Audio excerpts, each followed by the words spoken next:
Hello friends, स्वागत है आपका हमारे इस यूट्यूब चैनल पर जिसका नाम है Rahul Jain insurance group. So friends, आज मैं आपको इस वीडियो के अंदर बताने वाला हूं कि आप किस तरीके से अपने डाटा को मैनेज कर सकते हैं। आखिर कौन कौन से तरीके हैं, कौन कौन सी चीजें हैं, कौन कौन से डाटा को आपने मैनेज करना है जिससे कि आप अपने क्लोजर्स को, अपने क्लाइंट्स के फॉलोअप को, अपने क्लाइंट्स के क्लोजर होने के बाद आफ्टर सेल सर्विस को मैनेज कर पाए। सो फ्रेंड्स, इस वीडियो को कंप्लीट देखिएगा जिससे कि आपको एग्जैक्टली पता चल जाए कि आपको कौन कौन से डाटा के ऊपर फोकस करना है, कौन कौन से डाटा को मैनेज करना है जिससे कि आप ज्यादा से ज्यादा क्लाइंट्स को कन्वर्ट कर सकें और उनको सर्विस दे सकें। सो फ्रेंड्स, मैं आपको बताने वाला हूं इस वीडियो के अंदर आप किस तरीके से अपने डीबीएमएस के थ्रू, मतलब कि डाटा बेस मैनेजमेंट सिस्टम के थ्रू अपने क्लाइंट्स की क्लोजर्स कर सकते हैं और अपने बिजनेस को एक्सपेंड कर सकते हैं, बिजनेस को ग्रो कर सकते हैं।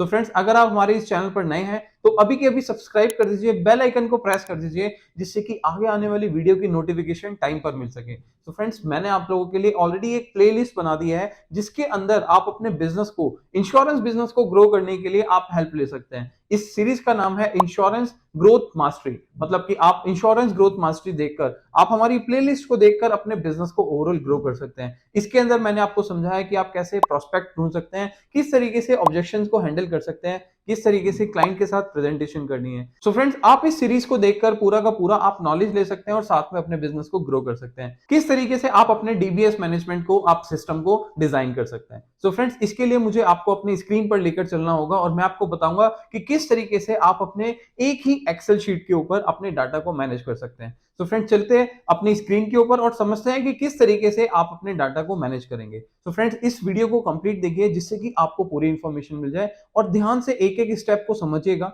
जिससे कि आपको पता चल जाए कि आप भी अपने डाटा को किस तरीके से मैनेज कर सकते हैं। इवन ये डाटा आप मैनेज करना चाहते हैं तो आप मोबाइल एप्लीकेशन से भी कर सकते हैं, मोबाइल से भी कर सकते हैं। अगर आपके पास सिस्टम है या फिर लैपटॉप है तो आप इसको इजीली मैनेज कर सकते हैं अपने सिस्टम या लैपटॉप के थ्रू। तो फ्रेंड्स, चलिए समझते हैं कि किस तरीके से आप अपने डाटा को मैनेज कर पाएंगे। तो सबसे पहले मैं आपको बता देता हूं कि आप अपने डाटा को मैनेज करने के लिए आपको क्या करना होगा। आपको सबसे पहले अपने गूगल शीट पर जाना होगा, अपने जीमेल अकाउंट के ऊपर जाना होगा। जैसे ही आप अपने जीमेल अकाउंट के ऊपर जाएंगे तो जीमेल अकाउंट के ऊपर जाने के बाद आप यहां पर क्लिक करेंगे, जहां पर आपको 3 डॉट्स दिख रहे हैं, तो डॉट्स के ऊपर क्लिक करने के बाद आपको ड्राइव लिंक पर जाना है। तो जैसे ही आप यहाँ पर ड्राइव लिंक पर जाएंगे तो आपको यहाँ पर शायद ब्लैंक दिखेगा। इवन आप बहुत ज्यादा गूगल ड्राइव वगैरह यूज नहीं करते हैं तो आपको इस तरीके से यहाँ पर दिखने वाला है। एंड साथ में आपको यहाँ पर दिखेगा गूगल शीट्स। तो गूगल शीट्स पर जब आप जाएंगे तो आपको ब्लैंक शीट ओपन कर लेना है। सो ब्लैंक शीट जब आप ओपन करेंगे तो आपको इस तरीके से एक स्प्रेडशीट, मतलब कि एक्सेल शीट मिलेगी जिसको हम गूगल स्प्रेडशीट बोलते हैं। सो यहाँ पर जब ओपन करेंगे तो आप इस शीट का नाम भी डाल सकते हैं, जैसे कि मैं यहाँ पर डाल देता हूं अभी डीबीएमएस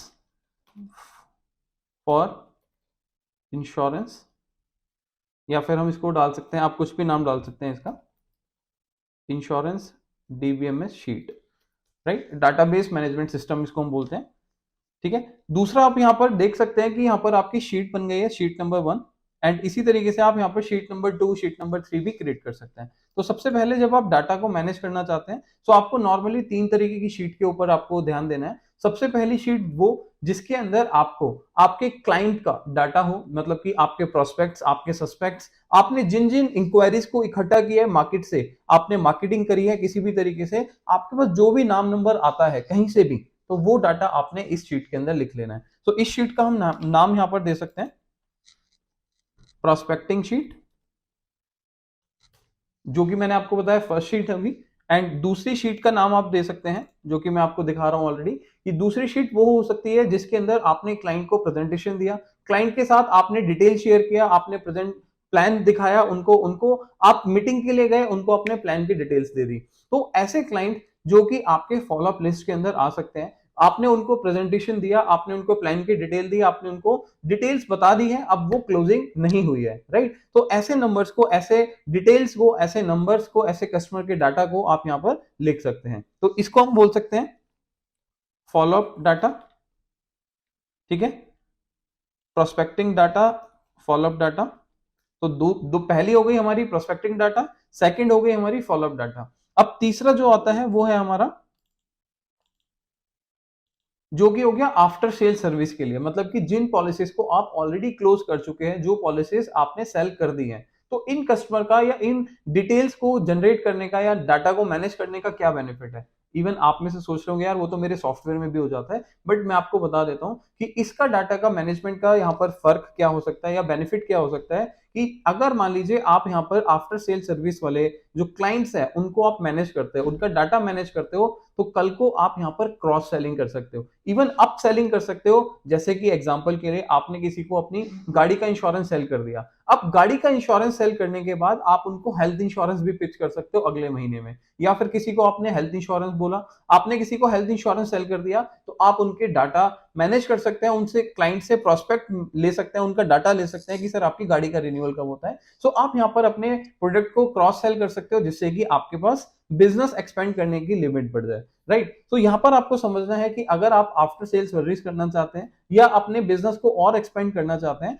तो इस तरीके से आप अगर अपने डाटा को मैनेज करते हैं तो आप यहाँ पर क्रॉस सेल करके भी अपने बिजनेस को बढ़ा सकते हैं। सो मैंने यहाँ पर बहुत ज्यादा इस तरीके से यूज किया जिससे कि आज मेरे जो भी क्लाइंट्स हैं उनकी कार इंश्योरेंस है, उनकी मोटर इंश्योरेंस है, उनका कोई भी इंश्योरेंस प्रोडक्ट होता है, इवन हेल्थ लाइफ मोटर कोई भी होता है या फिर फायर प्रॉपर्टी कुछ भी होता है, तो वो मैं ही करता हूँ, जस्ट बिकॉज क्योंकि मैंने क्रॉस सेल करके अपने जितने भी एग्जिस्टिंग क्लाइंट्स हैं उनको सबको मैंने अपनी ही प्रोडक्ट दे दिया। अब वो किसी और थर्ड पर्सन के पास ना जाके सिर्फ मेरे को ही जानते हैं, जस्ट बिकॉज कि मैंने उनको क्रॉस सेल किया, मैंने उनको बेनिफिट्स बताया, मैंने उनको ये बताया कि सर कल को आपने अगर 4 जगह से इंश्योरेंस प्लान ले लिया तो आपको क्लेम के समय आपको ये पता नहीं होगा कि आपको किससे किस चीज के लिए बात करनी है। तो आप अगर एक ही जगह से प्लान लेते हैं तो कल को क्लेम के लिए आपको ये पता होगा कि मेरा पॉइंट ऑफ कॉन्टेक्ट जो है वो एक इंश्योरेंस एडवाइजर ये है, राइट। तो जैसे फैमिली डॉक्टर होता है तो वैसे एक फैमिली का फाइनेंशियल एडवाइजर हो गया। तो मैंने उनको बोला कि सर आप एक ही जगह से कराएं तो आपके लिए बेटर है, अगर आपको मेरे से कोई प्रॉब्लम है, कोई डाउट है या कोई क्वेश्चंस है या आपको लगता है मेरे को नॉलेज में प्रॉब्लम है तो आप बता सकते हो, अदरवाइज आप मेरे से कराएंगे तो आपको ये बेनिफिट मिल जाएंगे। तो फ्रेंड इसी तरीके से आप भी अपने एक एग्जिस्टिंग क्लाइंट को मल्टीपल प्रोडक्ट सेल कर सकते हैं और उनका एक पोर्टफोलियो डिजाइन कर सकते हैं, आपके पास सारे प्रोडक्ट सारी डिटेल्स आपके पास उनकी होंगी, राइट। सो यहां पर मैंने बताया कि आप अपना डाटा मैनेज करते हैं, तो यहां पर आपका पॉलिसीज सोल्ड डाटा आप यहाँ पर एक शीट बना सकते हैं, राइट। सो आपने 3 शीट बना ली है। अब इसके बाद आप प्रोस्पेक्टिंग डाटा पे सबसे पहले जाएंगे, तो यहाँ पर आप नॉर्मली मैं आपको एक्सप्लेन कर रहा हूँ, ये देखिए आपको समझाने के लिए मैं आपको बता रहा हूँ कि आपको क्या क्या डालना है या मैं किस तरीके से डाल रहा हूँ। तो आप इसमें कॉलम्स को कम ज्यादा कर सकते हैं अपनी कन्वीनियंट के हिसाब से, जो भी आपको लगता है, ठीक है। तो आपने कस्टमर का मोबाइल नंबर डाल देना है, नाम डालना है, मोबाइल नंबर डाल देना है। इसके पास अगर आप लोकेशन डालना चाहते हैं तो मोर कन्वीनियंट है कि मान लीजिए आप किसी क्लाइंट से मिलना चाहते हैं, आप लोकेशन पे विजिट करना चाहते हैं, उनके पास जाके मिलना चाहते हैं, तो वो डाल सकते हैं। अगर आपको पता है कि वो पर्सन कहीं जॉब करता है, किसी डायरेक्टर पोजीशन पे है या कुछ है, तो वो सब डाल सकते हैं, जैसे कि मैंने यहाँ पर कंपनी नेम डाल दिया। इसके अलावा आप डाल सकते हैं पोजीशन या डेजिग्नेशन, राइट। अब मान लीजिए आप सोचेंगे यार कोई पर्सन है जो कि ओनर है, बिजनेस करता है, ठीक है, तो आप उसको ओनर डाल दीजिए, है ना, बिजनेस का ओनर है, ठीक है। तो इस तरीके से किसी कंपनी का अगर कोई पर्सन है जो आपके टच में है, आप वो जानते हो कि वो कंपनी में जॉब करता है, कंपनी का नाम नहीं पता, बट नोट टू वरी ना, तो आप यहाँ पर उसको ब्लैंक कर दीजिए। जब आपको पता चल जाए, आप उनसे बात करेंगे कभी भी फ्यूचर में, तो आपको पता चल जाएगा, आप अपने डाटा में मैनेज कर लीजिए, अपने डाटा को यहाँ पर एंटर कर दीजिए कि ये डाटा है, ये पर्सन इस कंपनी के अंदर जॉब करता है, तो यहाँ पर इसका डेजिग्नेशन ये है, उनकी सैलरी कितनी है आप वो भी मेंशन कर सकते हैं। सो इस तरीके से आपने अपने डाटा को मैनेज कर लेना है, राइट। अब आपने यहाँ पर देखना है कि क्लाइंट का जो इंटरेस्ट है वो किस चीज के अंदर इंटरेस्टेड है, ठीक है। सो यहाँ पर हमने लिखा इंटरेस्टेड इन, वो लाइफ इंश्योरेंस में इंटरेस्टेड है, हेल्थ इंश्योरेंस में इंटरेस्टेड है, या फिर मोटर इंश्योरेंस में, कार में, टू व्हीलर में, किस में इंटरेस्टेड है आपने वो लिख लेना है, ठीक है, या कमर्शियल व्हीकल के अंदर इंटरेस्टेड है। तो ये सारी डिटेल्स आपको लिख लेनी है, जस्ट बिकॉज क्योंकि जब जैसे जैसे आपका डाटा इंक्रीज होता रहेगा, जैसे जैसे आपके नंबर्स इंक्रीज होते रहेंगे प्रोस्पेक्टिंग के, तो आप अपनी डिटेल्स को माइंड में नहीं रख सकते और उस तरीके से आप प्रॉपरली तरीके से काम नहीं कर सकते। इवन आप जब माइंड में सोचेंगे कि यार मैंने तो उनसे बात करी थी, मैं तो उनको जानता हूँ, उनकी डेजिग्नेशन ये है, लोकेशन ये है, सो आप ये सोचिए अगर ये सारी चीजें माइंड में रखेंगे तो आगे आने वाली चीजों को आप कैसे मैनेज करेंगे, राइट। सो सबसे बेटर है कि आप डाटा को मैनेज करें, ठीक है, धीरे धीरे धीरे करके आप 10 15 20 30 50 100 200 500 लोगों तक पहुंच जाएंगे और धीरे धीरे आपका डाटा भी मैनेज हो जाएगा, राइट। सो यहाँ पर आपने क्या करना है यहाँ पर आपने इस तरीके से डाटा को मैनेज करना है। सो यहाँ पर आपने इस तरीके से डाटा को मैनेज करना है और मैनेज करने के बाद आप इस प्रोस्पेक्टिंग लिस्ट को डे बाय डे इंक्रीज करते रहिए, सो दैट आपके पास काफी सारे लोगों के प्रोस्पेक्टिंग या सस्पेक्टिंग जो भी आपको मिलता है उन सबका नंबर, नाम नंबर यहाँ पर डाल सकते हैं, राइट। अब ऐसा नहीं है यहाँ पर कोई पर्सन कंपनी में नहीं करता, आप उसको ब्लैंक कर दीजिए, लोकेशन नहीं पता ब्लैंक कर दीजिए, लेकिन जब भी आप बात करें तो आप अपने डाटा को पूरा कंप्लीट को करने की कोशिश कीजिए, ठीक है, जिससे कि आपको पता चल जाए कि मेरा क्लाइंट इस लोकेशन में रहता है, तो जब भी मैं उधर की लोकेशन पे विजिट करूं या दोबारा जाऊं तो मैं एटलीस्ट उनसे बात कर सकूं या उनसे जाके मिल सकूं, राइट। सो इस तरीके से आपने अपने डाटा को मैनेज कर लेना है, ठीक है। सो इंटरेस्टेड किस में मैंने आपको बताया वो सब आप लिख लीजिएगा, मैनेज कर लीजिएगा।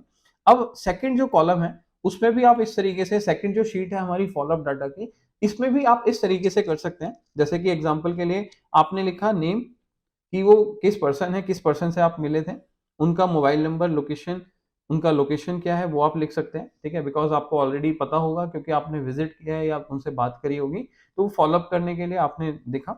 उसके बाद वो कौन से प्लान के अंदर आपने उनको डिस्कशन किया, ठीक है।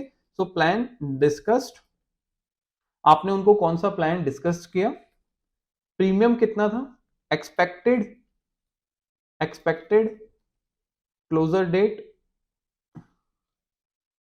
ठीक है, वो मतलब कब क्लोज हो सकता है। अब कस्टमर बोलता है कि भाई मेरे को ना आप 10 तारीख को कांटेक्ट कीजिएगा, अगली 10 तारीख को मेरी सैलरी आ जाएगी, मैं उस दिन जाके प्लान ले लूंगा, ठीक है। या कोई बोलता है यार मेरा ना बोनस आने वाला है, अगले 10 से 12 दिन में बोनस आ जाएगा, तो जैसे ही मेरा बोनस आएगा मैं ले लूंगा, ठीक है। कोई पर्सन बोलता है कि भाई आप ना मंडे को आना, मंडे को आके मेरा चेक ले जाना, मेरा ऑफिस का छुट्टी होता है, तो मैं आपसे डील क्लोज कर लूंगा, ये प्लान हम ले लेंगे आपसे, राइट। तो जो भी आपका एक्सपेक्टेड क्लोजर डेट है वो आप यहाँ पर मेंशन करिए, ठीक है। अब आप जो भी मान लीजिए प्रोस्पेक्टिंग लिस्ट में आपने 100 लोगों का नंबर लिखा हुआ है, अब उसमें से आपने 10 लोगों को प्रेजेंटेशन दिखाई है, तो वो 10 लोगों का नंबर ही आपके फॉलोअप डाटा के अंदर होना चाहिए, राइट। ऐसा नहीं है आप फॉलोअप डाटा के अंदर हर किसी को डाल रहे हैं। फॉलोअप डाटा का मतलब यहाँ पर ये है जिनको आपने प्लान प्रेजेंटेशन दे दिया, जिनके साथ आपने पूरा प्लान को डिस्कस कर लिया, ठीक है, अब वो सिर्फ अबाउट टू क्लोज है, वो क्लोज होने वाले क्लाइंट्स हैं, और उन लोगों को आपने इस डाटा के अंदर, इस शीट के अंदर एंटर कर लेना है, राइट। तो यहां पर आपने समझना है कि आपने इस तरीके से यहां पर अपना फॉलोअप डाटा बनाना है। अगर वो कल को क्लोज हो जाते हैं, पॉलिसी आपसे ले लेते हैं, तो मेक श्योर कि वो नंबर, वो कस्टमर की डिटेल यहां से हट जानी चाहिए, डिलीट हो जानी चाहिए, है ना। मैं आपको एक्सप्लेन भी कर देता हूँ। मान लीजिए कोई पर्सन को आपने यहाँ से, किसी पर्सन का डाटा आपने यहाँ से डिलीट करना है, तो जस्ट यहाँ पर जो भी नंबर्स हैं यहाँ पर इस तरीके से उस पर राइट क्लिक कीजिएगा, राइट करके सिर्फ डिलीट रो पर क्लिक कर दीजिएगा, वो रो जो है डिलीट हो जाएगी। बहुत सिंपल है। और इसी तरीके से अगर मान लीजिए किसी पर्सन को आप ऐड करना चाहते हो, बीच में किसी का नाम ऐड करना चाहते हो, सो इंसर्ट रो कर दीजिएगा, तो ये रो जो है इंसर्ट हो जाएगी। सो बड़ा सिंपल है। आप जब मैनेज करेंगे, जब आप इसको शीट को यूज करेंगे, तो बहुत इजीली आप इसको कर पाएंगे, राइट। सो फ्रेंड, मैंने जैसा भी आपको बताया था कि आप इसको सिस्टम से, मोबाइल से, सब तरीके से मैनेज कर सकते हो। सो अगर आप मोबाइल से भी करना चाहते हो तो मोबाइल से भी कर सकते हो। इसके लिए आपको क्या करना पड़ेगा, आपको गूगल शीट्स डाउनलोड करनी पड़ेगी अपने प्ले स्टोर से। सो अपनी गूगल शीट्स को डाउनलोड करने के बाद आप अपनी एक नई शीट क्रिएट करें, बिल्कुल सिंपल, जैसा कि मैंने आपको यहाँ पर बताया। आप मोबाइल के अंदर भी ये कर सकते हैं, और मोबाइल में आप अपने प्रोस्पेक्टिंग डाटा, फॉलोअप डाटा और अपने पॉलिसी सोल्ड डाटा को इजीली मैनेज कर सकते हैं, वो भी अपने मोबाइल से, ठीक है। आप सिस्टम पे करना चाहते हैं, बहुत अच्छी बात है, अदरवाइज मोबाइल से भी कर सकते हैं, ठीक है। पॉलिसी सोल्ड डाटा, अब मान लीजिए जो भी क्लाइंट, पॉलिसी सोल्ड हो गई है, जो कि आपने पॉलिसी सोल्ड सेल कर दी है, ठीक है, बेच दी है, ठीक है, उन लोगों को दे दिया है उनको प्लान, तो आप उनका नाम लिखेंगे, आप उनका मोबाइल नंबर लिखेंगे, आप उनका मेल आईडी लिखेंगे, क्योंकि अब आपने पॉलिसी सेल कर दिया तो आपके पास अब मेल आईडी वगैरह भी आ गया होगा, राइट। आप यहाँ पर उनका डेट ऑफ बर्थ भी लिखेंगे। अब आप सोच रहे हो कि यार ये यहाँ पर थोड़ी सी फील्ड बढ़ रही है क्या, ये क्या हो रहा है, मैं आपको बता देता हूँ कि यहाँ पर जो आप मोबाइल नंबर, ईमेल आईडी और डेट ऑफ बर्थ ले रहे हो, ठीक है, इसका बेनिफिट होता है। मान लीजिए आज आपने किसी क्लाइंट को पॉलिसी सेल किया, आपने उनका डेट ऑफ बर्थ ले लिया, ठीक है। अब जब भी आपके पास क्लाइंट का डेट, मान लीजिए बर्थडे आता है, तो आप अगर क्लाइंट को बर्थडे के टाइम पर, बर्थडे वाले दिन पर विश कर देंगे, इवन मैसेज भी कर देंगे, तो क्लाइंट हमेशा आपको याद रखेगा। मतलब क्लाइंट ये सोचेगा कि यार मेरा जो एडवाइजर है वो कितना बेटर है, कि यार मेरे को हमेशा याद रखता है, हर चीज पे, सुख दुख में हमेशा याद रखता है, राइट। सो यहाँ पर आपने क्लाइंट के डाटा को मैनेज करने के लिए आपने उनकी डेट ऑफ बर्थ भी एंटर कर लेनी है। अगर आप motor insurance, health insurance, life insurance कुछ भी करते हैं, तो आपने किसी भी तरीके से आपने क्लाइंट का डेट ऑफ बर्थ भी लेना है, ठीक है। इसके साथ में, और क्लाइंट बड़ी इजीली दे देता है, उसमें कोई दिक्कत नहीं आती, मैं आपको बताऊं, ठीक है, तो आप उनके खुद का और उनकी वाइफ का या अपनी फैमिली का भी आप ले सकते हैं, उनके नियर एंड डियर फैमिलीज का आप डेट ऑफ बर्थ भी ले सकते हैं। ठीक है, वो आपके ऊपर है कि आप कैसे मैनेज कर रहे हैं। वैसे एक तरीका है कि मान लीजिए किसी पर्सन का है जो बर्थडे, तो आप अपने गूगल कैलेंडर्स पे जाके उसका पर्सन का बर्थडे सेव कर सकते हैं। तो वो 2 मिनट का काम होता है। जब आपने सेव किया तो जब भी कस्टमर का बर्थडे आएगा तो आपको एक मोबाइल पे नोटिफिकेशन आ जाएगी कि आज एबीसी कस्टमर का जो है वो बर्थडे है, तो आप उनको जाकर सुबह सुबह विश कर सकते हैं। ठीक है, तो बहुत ईजी है। आप कैलेंडर्स को अपने सेव कर सकते हैं। इवन अपने मोबाइल के अंदर अलार्म लगा सकते हैं कि इस डेट को, सो एंड सो डेट को मेरे कस्टमर का बर्थडे है, तो मेरे को रिमाइंड करें। तो वो अलार्म या फिर कैलेंडर के थ्रू आप ये सब इजीली कर सकते हैं। इसके बाद आपने उनको पॉलिसी कौन सा दिया, ठीक है, पॉलिसी सोल्ड। यहाँ पर आपने कौन सा पॉलिसी सोल्ड किया, उस पॉलिसी का नाम क्या है, नेम ऑफ प्लान, ठीक है, उसका प्रीमियम कितना है। आपने मान लीजिए क्वार्टरली, लाइफ इंश्योरेंस में नॉर्मली क्या होता है, क्वार्टरली भी होता है, कई बार हाफ ईयरली भी होता है। तो मोड ऑफ प्रीमियम आप ये लिख सकते हैं। ठीक है, आप यहाँ पर फाइनली लिख सकते हैं कि आपने उनको कौन सा पॉलिसी का टाइप दिया है, मतलब कि वो लाइफ इंश्योरेंस है, हेल्थ है, मोटर है, प्रॉपर्टी है, फायर है, मरीन है। सो कौन सा प्लान का टाइप है। ठीक है, सो पॉलिसी टाइप आप यहाँ लिख सकते हैं। ठीक है, जैसा कि मैं आपको बता रहा हूँ, हेल्थ है, ठीक है, लाइफ है, मोटर है, ठीक है, आप मरीन दे रहे हैं। तो कौन कौन से प्लान को आप दे रहे हैं वो क्लाइंट को आपने ही लिख लेना है। ठीक है, अब इसके बाद एक नेक्स्ट कॉलम लिखना है जो कि बड़ा अमेजिंग है, बहुत इंटरेस्टिंग है। मान लीजिए आप यहाँ पर लिख सकते हैं कि बिजनेस स्कोप, ठीक है, बिकॉज कल को आपने क्रॉस सेलिंग करना है ना। तो बिजनेस स्कोप क्या है क्लाइंट के साथ। मान लीजिए आपने किसी को हेल्थ इंश्योरेंस दिया, तो अब आप अगर उनको हेल्थ इंश्योरेंस सेल करने के बाद उनकी पॉलिसी जब जनरेट हो जाए, आपने उनको शेयर कर दिया, सब कुछ कर दिया, तो एक बार क्लाइंट को कॉल कीजिए कि सर आपका ये वाला प्लान तो हो गया है, मैं जस्ट आपके बच्चों की सेविंग के लिए, आपके बच्चों की फ्यूचर प्लानिंग के लिए बात करना चाहता हूँ, एक लाइफ इंश्योरेंस डिस्कस करना चाहता हूँ, या एक ऐसा प्लान डिस्कस करना चाहता हूँ, लाइफ इंश्योरेंस नाम भी ना ले तो भी ये चल जाएगा, कि एक ऐसा प्लान डिस्कस करना चाहता हूं जो कि आपके बच्चों के फ्यूचर के लिए आपको बेनिफिशियल दे सकता है। या सर आपके घर में कोई अगर गाड़ी है तो आप मुझे बता दीजिए, तो जब भी आपकी गाड़ी का रिन्यूअल आएगा तो मैं आपकी गाड़ी के रिन्यूअल के लिए रिमाइंडर भी दूंगा, और जब आपका रिन्यूअल होगा तो आपको बेस्ट कोटेशन भी प्रोवाइड करूंगा, मार्केट से अच्छी कोटेशन आपको मिल जाएगी।